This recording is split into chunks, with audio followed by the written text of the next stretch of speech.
My husband has been talking to our 2-year-old daughter for 3 months. When he thinks I am not listening, he tells her things like, "Do not worry. Daddy is going to get you out of here soon." I thought it was a game, until I found a suitcase hidden in the garage with her clothes, passports and an envelope with 100,000 pesos in cash. My name is Julieta and I have been married to Tom's for 5 years. He is a dentist, has his own practice, is quiet, organized and the best father I have ever seen in my life. Our daughter is named April. She is 2 years old, and is the reason we both breathe. She has Tom's eyes, enormous and brown, and my black curly hair that never lets itself be combed. Tom says that April is the best thing we have done together. I always agreed, until I started hearing what he tells her when he thinks I am asleep. The first time was 3 months ago. I woke up at 2 in the morning and Tom's side was empty. I heard his low voice coming from April's room. I got up slowly and approached the hallway. The door to April's room was half open. The little light from her star lamp was spinning, projecting constellations on the walls. And Tom's was sitting in the rocking chair, with April asleep on his chest. He was whispering to her, "It will not be long now. My love, Daddy is going to get you out of here. I promise you." My chest tightened, but I told myself, it was just a loving father talking to his sleeping daughter, nothing more. The second time was a week later. Same time, same place. But this time he said something different. "When we are far from here, everything is going to be better. I swear it to you, April. You are going to be happy. Daddy is going to make you happy. Far from here." I went back to bed with cold hands and stayed looking at the ceiling. When Tom's came back to the room, he lay down and hugged me from behind as always, and whispered to me, "I love you, Julieta." His voice sounded the same as always. Warm, sure. But for the first time, I did not feel safe. I started paying attention to everything. Tom's continued being the same as always, kind, attentive. He made me breakfast, played with April on the floor, made her laugh until her belly hurt, and kissed me on the forehead. Every morning before leaving for the practice. But every night at 2 in the morning, he would get up, go to April's room and talk to her. "Daddy is arranging everything. It is almost ready. I need you to be patient. My love, I already found a place. A beautiful place with a big garden for you. Do not tell mommy anything. There's a secret between you and me, right?" He was asking a 2-year-old girl, who barely knows how to say water and cookie, to keep a secret. But the way he said it, that low calculated voice did not sound like a game. It sounded like a plan. On a Tuesday morning, Tom's left for the practice, and I did something I never thought I would do. I searched the house. I looked in his drawers. Nothing. In his closet. Nothing. In his office, nothing. I checked his car, nothing. Everything clean, everything normal. And then I went into the garage. We have a garage that we almost never use. It's full of boxes from the move that we never unpacked. Old tools. In the back behind a shelf with Christmas boxes, I found something that should not be there. A black wheeled suitcase. I opened it. Inside there was April's clothing. 5 complete changes of clothes, organized in Ziploc bags with labels that said Monday, Tuesday, Wednesday, Thursday, Friday, Friday. There was also a new stuffed bear with the tag still on it. Diapers, wet wipes and a toiletries bag with children's medicines. Under the clothes, there was a thick manila envelope. I opened it. 2 passports. One for Tom's and one for April. Mine was not there. Under the passports there was a stack of bills. I counted 100,000 pesos in cash. And a folded sheet that was a printed flight itinerary. Mexico City to Bogota, Colombia. One way, 2 passengers. The flight date was in 10 days. I sat on the garage floor with the suitcase open and in front of me, and tried to breathe, but the air would not go in. My husband was planning to take my daughter out of the country, without telling me. I closed the suitcase, put it exactly where it was, and went back to the house. When Tom's arrived that night, I made him dinner as always. We sat down, the 3 of us. April in her little chair, smearing mashed potato in her hair. Tom's laughing, wiping her face with a napkin. Everything seemed normal. Everything seemed perfect. But under the table, my hands were shaking. That night, I lay down and pretended to fall asleep. At 2 hours sharp, like a clock, Tom's got up and went to April's room. I followed him barefoot, stepping softly. This time, what he said was different. "My love, the date is almost here. Daddy already has everything ready. I just need you to behave well on the plane. We're going to go to a very beautiful place with many trees and colors, where no one is going to find us. Where no one is going to find us." I went back to bed, and for the first time, I thought about calling the police. But what was I going to tell them? That my husband talks nicely to our daughter at night. That I found a suitcase that maybe has a logical explanation. That I am paranoid, but the passport's without mine. But the one-way flight, but where no one is going to find us next day. While April was taking her nap, I called my sister Camilla and told her everything. Camilla stayed silent for a long moment, and then said something that opened a hole in my stomach. Julia, I need to ask you something and I need you not to get angry. Have you noticed anything strange about yourself lately? About me? No. Why? Because Julia, the last time I saw you, you told me that Tom's had changed your sleeping pills, because the previous ones gave you an allergy. Do you remember? And the pills you take now, who gives them to you? Thomas puts them on my nightstand with a glass of water every night. Camilla stayed quiet. Julieta, she said very slowly, the pills you took before were prescribed by your doctor. The ones now, who prescribed them? I did not know what to answer because I never asked. Thomas is a dentist, not a doctor. But I trusted that he knew what he was doing. Camilla heard her voice trembling. You sleep very deeply since a few months ago. Julieta, the last time I slept at your house, you did not move all night. And I dropped a glass in the kitchen and nothing. Not a movement. I froze. Julieta, she said, the pills that Thomas is giving you, what if they are not to help you sleep better? What if they are to make sure you do not wake up when he gets up at 2 in the morning? The phone almost fell from my hand. Julieta, do not take tonight's pill. Hide it. Pretend to be asleep. And when he gets up, take the pill to a pharmacy and have them tell you what it is. That night, Tom's put the pill on my nightstand. As always, with a glass of water and a kiss on my forehead. Rest my love. I put it in my mouth and when I went to the bathroom, I put it out in my hand and kept it under the pillow. I lay down and closed my eyes. At 2 in the morning, I heard him get up. But this time he did not go directly to April's room. First, he came to my side of the bed. He stood there looking at me for a full minute. I could feel his eyes on me in the darkness. It took everything I had not to move, not to speak, not to open my eyes. Finally, he left. I heard him walk to April's room and start talking. But this time there was something different in his voice. It was not soft. It was not affectionate. It was urgent. April, my love, listen to me. Change of plans. We are leaving tomorrow. Not in 10 days, tomorrow. Daddy feels that your mommy suspects something. My blood froze. I heard him open a drawer and take something out. And then he said the last thing I expected to hear. When mommy wakes up, we are not going to be here anymore. It is going to be better this way. Because what daddy discovered about mommy April is something she never wanted anyone to know. And if we stay, neither of us is going to be safe. I covered my mouth to keep from screaming. Because now I did not know if Tom's was stealing my daughter from me, or if he was protecting her from me. I opened my eyes in the darkness and for the first time, I asked myself, something that terrified me more than everything before. What was it that Tom's discovered about me that I do not remember? The darkness of the bedroom pressed against my face like a damp towel. I lay, perfectly still, my breathing shallow, mimicking the deep, medicated rhythm Tomas expected. The silence of the house was absolute, save for the hum of the refrigerator downstairs and the violent, deafening pounding of my own heart against my ribs. What did Tomas discover about me that I do not remember? The question echoed in my skull, a parasite digging into my brain. Did I do something to April? Did I hurt her in my sleep?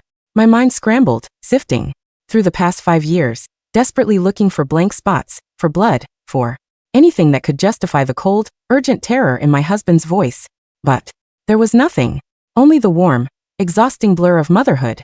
Only the endless loads of laundry, the smell of baby lotion, the mashed peas. I heard his footsteps in the hallway. Soft. Methodical. I clamped my eyes shut. The mattress dipped as Tomas climbed back into bed. Didn't pull the covers up immediately. I could feel the heat radiating from his body just inches from mine. He was hovering over me. Julieta, he whispered. It was barely a breath. I didn't move. I kept my face slack, letting a tiny sliver of drool pool at the corner of my mouth. The pill he thought I swallowed was currently burning a chalky hole into the palm of my hand beneath the pillow. He exhaled. A sound of profound relief or profound disappointment. I couldn't tell. Then he lay down, turning his back to me. I waited. I counted to 1,000. Then I counted to 1,000 again. When his breathing finally flattened into the low, steady rasp of sleep, I slid my hand out from under the pillow. The white pill was damp with my sweat. I slipped it into the pocket of my pajama pants. I rolled out of bed. The floorboards were freezing. Every shadow in the room looked like a man with a suitcase. I didn't grab a jacket or my shoes. I just walked, ghost-like, out of the bedroom and into the hallway. The door to April's room was cracked open. I slipped inside. She was there, her small chest rising and falling beneath her yellow blanket. She looked so incredibly fragile, her brown eyes, Tomas's eyes, hidden beneath delicate eyelids. I pressed my hand against the wooden slats of her crib. I wanted to scoop her up and run out the front door, into the night, into nowhere. But where would I go? He had the cash. He had the passports. He had a narrative. If I ran barefoot into the street with a toddler at 3 a.m., looking deranged and sleep-deprived, and Tomas called the police calmly explaining his wife was having a psychotic break, who would they believe? The quiet, organized dentist? Or the hysterical woman in pajamas? No. I needed to know what he knew. I needed the weapon he was planning to use against me. I crept downstairs to his home office. It was a room I rarely entered, his sanctuary of dental journals, tax documents, and framed degrees. I closed the heavy oak door behind me and turned on the small desk lamp, angling the shade down so the light wouldn't bleed under the door frame. Where do you hide a secret in a house you share with someone for 5 years? I started with the obvious. The filing cabinets. Locked. I searched the pencil drawer, under the keyboard, behind the framed photo of the three of us at the beach. Nothing. Think Julieta. He's meticulous. He's organized. I looked at the bookshelves. Rows of heavy medical textbooks. I ran my fingers along the top of them. Dust. I moved to the bottom shelf. A row of thick, identical binders containing patient records he brought home to review. I pulled one out at random. Normal dental charts. X-rays of molars. I checked the spines. They were alphabetized by last name. ACDFGJ. Wait. There was a gap between the F binder and the K binder. The GJ binder was missing. My maiden name was Garcia. Panic, sharp and metallic, tasted like copper on my tongue. I dropped to my knees and began checking the lower cabinets of his mahogany desk. The right side was locked. I grabbed a metal letter opener from the desk and wedged it into the cheap brass lock, twisting violently. The metal groaned, snapped, and the door swung open. Inside sat a small, black fireproof lockbox. It had a 4-digit combination. Dial. My hands shook as I touched the dials. Our anniversary? 0814. The latch didn't budge. Tomas's birthday? 1102 nothing. I squeezed my eyes shut. What is the one thing in this world Tomas actually loves? What is his entire plan centered around? April's birthday. 0420. I spun the dials. 0-4-2-0. Click. The heavy lid popped open. Inside, there was no jewelry, no sentimental keepsakes. There was a single, thick manila folder, an external hard drive, and a small glass vial with a rubber stopper, accompanied by a box of disposable syringes. I picked up the vial. The label read midazolam, 5 milligrams per milliliter, for intravenous or intramuscular use. It was an anesthetic, a heavy sedative used for dental surgeries, a drug that causes profound amnesia. People wake up from it not remembering the procedure, not remembering walking to the car. I dropped the vial back into the box as if it were a live grenade. I pulled out the manila folder, printed on the tab in Tomas's neat block handwriting was a single word, Genesis. I opened it. The first page was a printed email. It was dated 2 years ago, right after April was born. It was addressed to an investigator in my hometown. Subject: background check, Garcia family medical history. Message: I need the sealed psychiatric records of Julieta's biological father, Hector Garcia. Price is not an issue. I stopped breathing. My biological father? My mother always told me he died in a car accident when I was a baby. I had never seen a photo of him. I had never asked. I flipped the page. It was a photocopied medical report from a state psychiatric facility in the 1990s. Patient: Hector Garcia. Diagnosis: severe paranoid schizophrenia with violent psychotic episodes. Patient exhibits extreme delusions regarding his offspring, leading to the attempted drowning of his eldest son. Patient permanently committed. The room began to spin. I leaned heavily against the desk, gasping for air.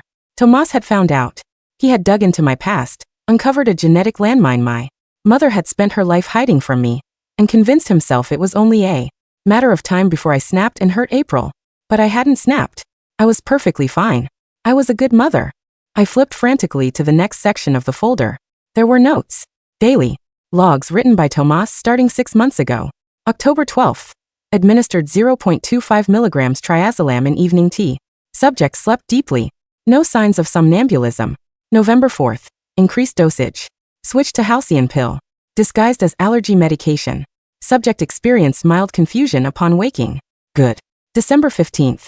Introduced midazolam drops into her water glass post-dinner. Subject experienced anterograde amnesia. Left the stove burner on under my instruction. Documented via kitchen camera. My stomach violently heaved. I clamped a hand over my mouth, swallowing down the bile. He wasn't protecting April from me. He was creating the monster he was so terrified of. He was systematically destroying my mind, drugging me into a state of suggestible amnesia and staging incidents to build a bulletproof case against me.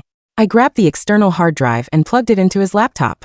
My hands were vibrating so hard I could barely guide the mouse. I opened the folder on the screen. Dozens of video files. I clicked on one dated 3 weeks ago. The video opened. Black and white night vision footage of our kitchen. The timestamp read 3:15 a.m. I watched myself walk into the frame. I looked like a corpse. My eyes were half open, glazed over, completely void of humanity. I was moving with a dragging, heavy limp. Behind me, standing in the shadows, was Tomas.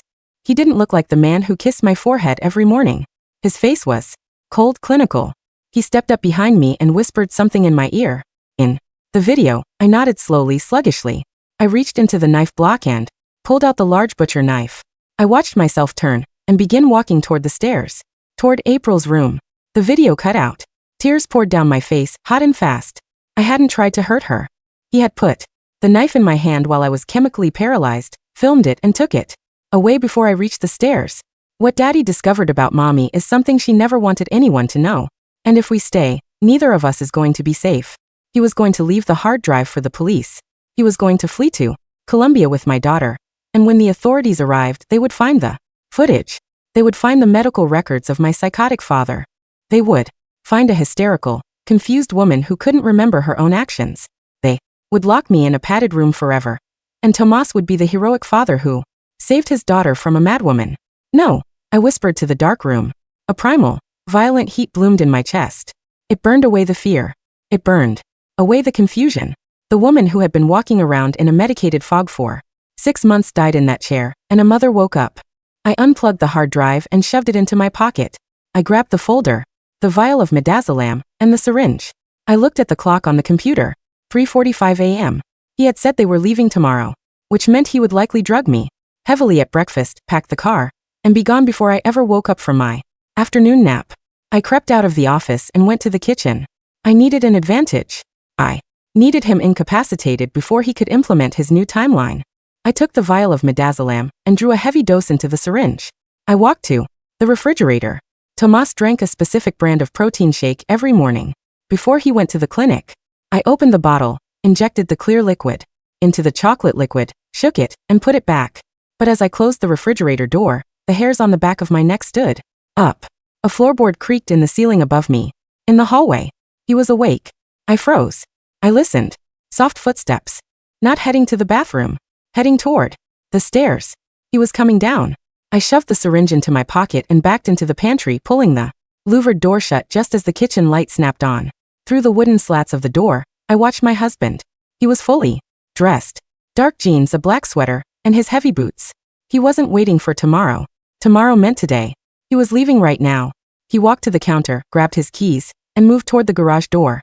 The moment he stepped through and the door clicked shut, I bolted out of the pantry. I ran silently up the stairs, skipping the squeaky step near the top, and through open April's door. Her crib was empty. No. I choked out, a ragged sound escaping my throat. I spun around and sprinted into our master bedroom. His side of the closet was half empty. He had already dressed her, likely while I was in the office.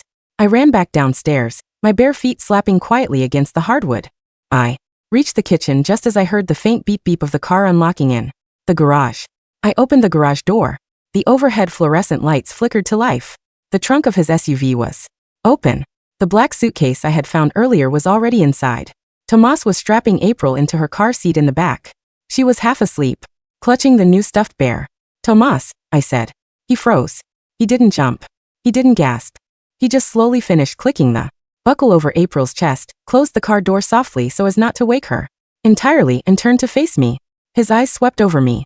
My messy hair, my thin pajamas, my bare feet.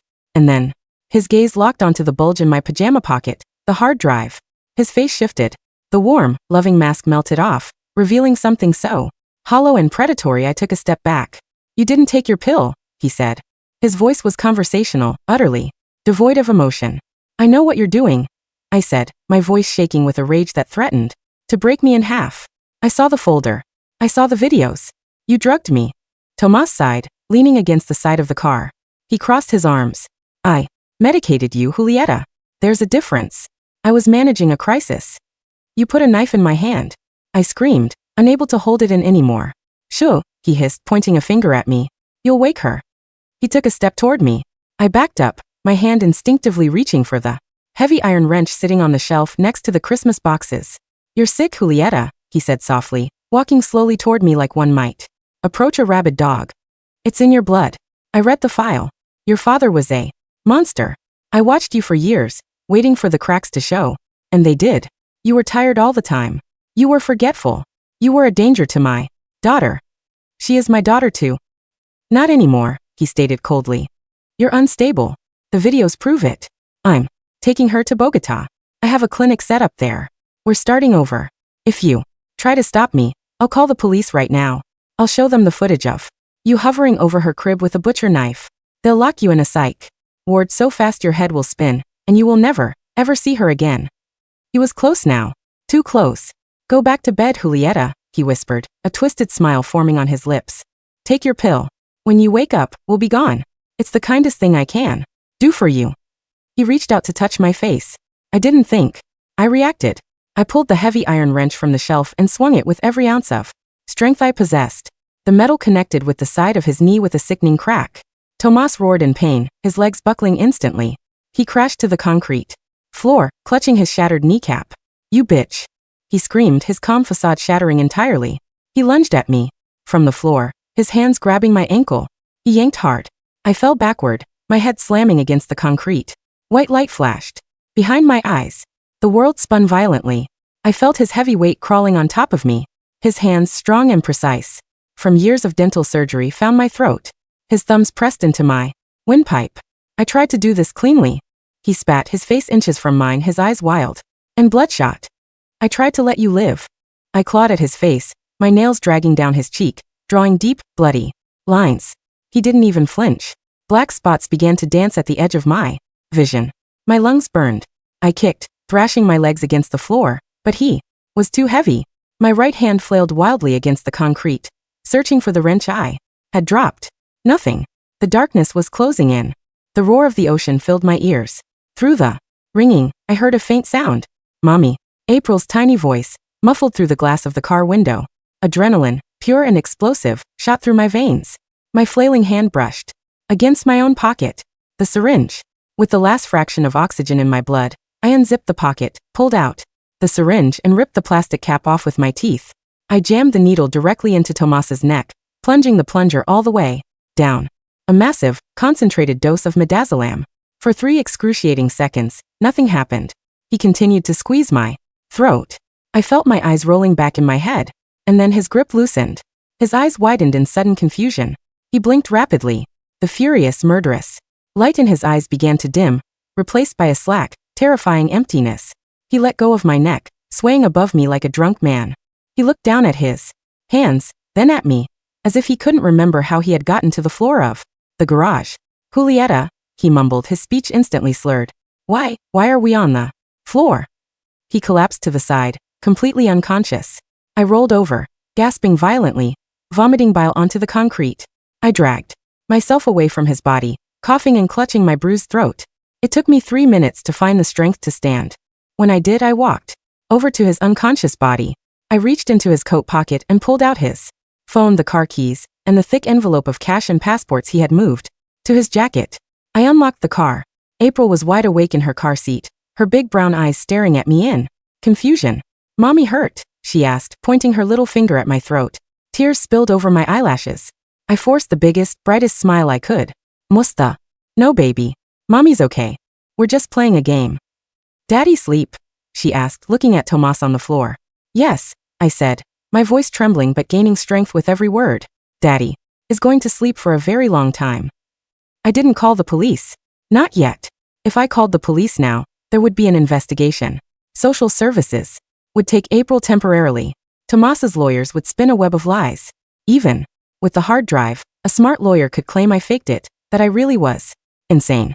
The system was not built to protect women who looked crazy. I needed to be a ghost, just like he planned. I went back inside. I packed a small bag for myself. I took the folder with the medical records. I took the hard drive. I went into the bathroom and grabbed my toothbrush. Then, I went back to the garage. I left Tomas exactly where he was. The drugs. would keep him under for at least 6 hours. When he woke up, he wouldn't remember the fight. He wouldn't remember the syringe. The amnesia would wipe the last 4 hours from his brain. He would wake up on the cold concrete, alone, with a shattered knee, his money gone, his hard drive missing, and his family vanished. I climbed into the driver's seat of the SUV. I put the keys in the ignition. The engine purred to life. I looked in the rearview mirror. April was hugging her new bear, looking out the window at the spinning stars projected from her lamp, which Tomas had brought down and plugged into the car's USB port. "Where we go?" she asked softly. I pulled the car out of the garage and into the cold, empty street. I didn't look back at the house. I had the hard drive. I had the money. I had my daughter. "We're going to a beautiful place, my love," I whispered, the bruises on my neck aching as I spoke. "Far away from here, where no one is going to find us."